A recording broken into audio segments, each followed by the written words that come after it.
On se donne deux vecteurs V1 et V2 dans R4. Et on se demande si on peut trouver un vecteur du type x1, y1, où x et y sont des réels à trouver, qui est un élément de l'espace vectoriel engendré par V1 et V2. Alors on va essayer de voir si c'est possible. Qu'est-ce que ça signifie? Le vecteur x1, y1 appartient à vecte de V1, V2.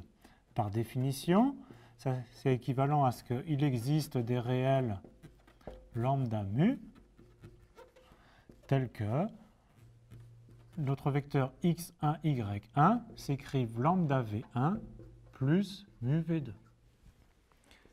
Donc c'est équivalent à x1, y1 s'écrivent sous la forme lambda fois 1, 2, 3, 4, notre vecteur v1, plus mu fois notre vecteur v2, 1, moins 2, 3, moins 4. Alors on conserve encore x1, y1. Qu'est-ce que c'est que le vecteur lambda v1? C'est donc le vecteur lambda, 2 lambda, 3 lambda, 4 lambda. Même chose avec mu v2. Et puis on a la somme de deux vecteurs.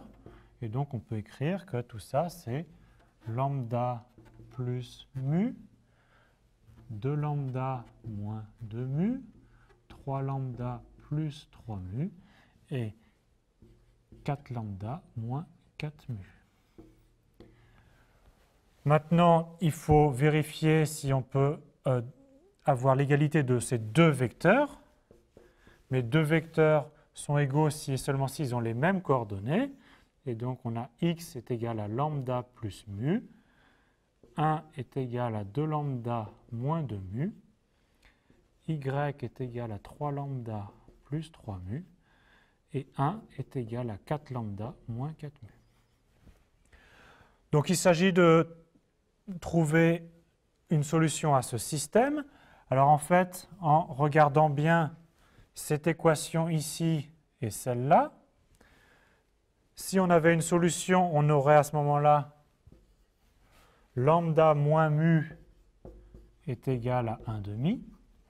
Et si on avait une solution, on aurait ici lambda moins mu est égal à 1 quart. Donc, quel que soit x et y ici, il n'y a pas de solution lambda mu. Ce qui signifie que quel que soit x et y, ce vecteur x1, y1 n'appartient pas à l'espace vectoriel engendré par V1 et V2.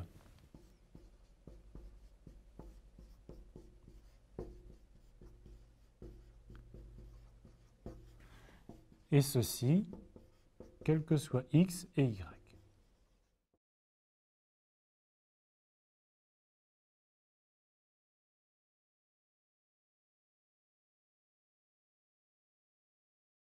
Nous conservons nos vecteurs V1 et V2, mais cette fois, on nous demande si le vecteur x1, 1, y peut appartenir à l'espace vectoriel engendré par V1 et V2. Alors, le début est exactement le même. x1, 1, y appartient à l'espace vectoriel vect de V1, V2. C'est équivalent à ce qu'il existe des réels lambda et mu, tel que ce vecteur soit la somme lambda fois V1 plus mu fois V2. Et donc, une fois qu'on a calculé la somme et identifié les coordonnées, on arrive à peu près au même système que précédemment. X est égal à lambda plus mu, 1 est égal à 2 lambda moins 2 mu, 1 est égal à 3 lambda plus 3 mu, et y est égal à 4 lambda moins 4 mu. Donc on considère que x et y, lambda et mu sont des inconnus. On a donc 4 équations linéaires à 4 inconnus. Et donc on sait résoudre les systèmes linéaires. Donc je vous laisse faire le calcul. Et on trouve en fait ici une solution. Lambda est égal à 5 douzièmes. Mu est égal à moins 1 douzième. X est égal à 1 tiers. Et y est égal à 2. Alors, il ne reste plus qu'à conclure. Alors, si le vecteur, si x est égal à 1 tiers et ty est égal à 2.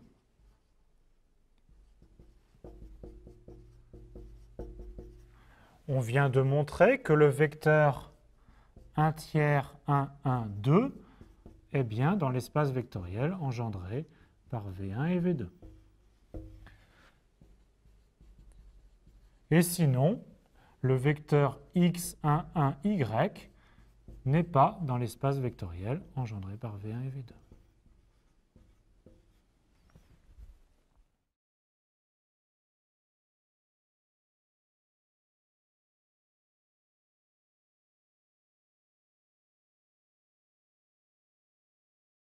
Revenons sur la notion de sous-espace vectoriel engendré. On se donne des vecteurs V1, V2, Vl, des vecteurs d'un espace vectoriel E. Alors on va définir un nouveau sous-espace vectoriel qui est l'espace vectoriel engendré par ces vecteurs. On le note vect de la famille V1, V2, Vl. Par définition, c'est l'ensemble de toutes les combinaisons linéaires lambda 1, V1, plus lambda 2, V2, plus etc., plus lambda L, Vl, où les lambda I parcourent l'ensemble de tous les réels. Alors, cet espace-là est en fait un sous-espace vectoriel de E, et c'est même le plus petit sous-espace vectoriel de E contenant tous les vecteurs VI.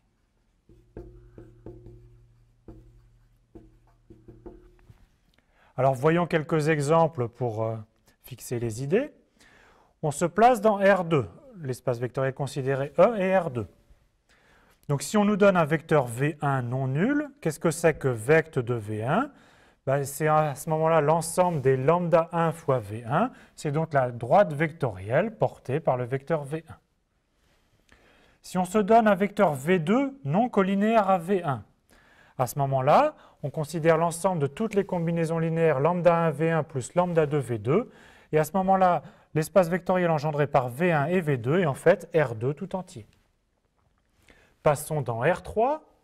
On se donne un vecteur non nul dans R3. Vect de V1 est encore une fois la droite vectorielle dans R3 portée par V1.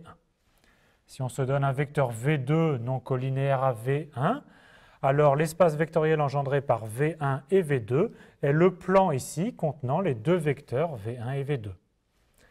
Et si on prend un troisième vecteur V3 qui n'est pas dans l'espace précédent, alors l'espace vectoriel engendré par V1, V2, V3 est R3 tout entier.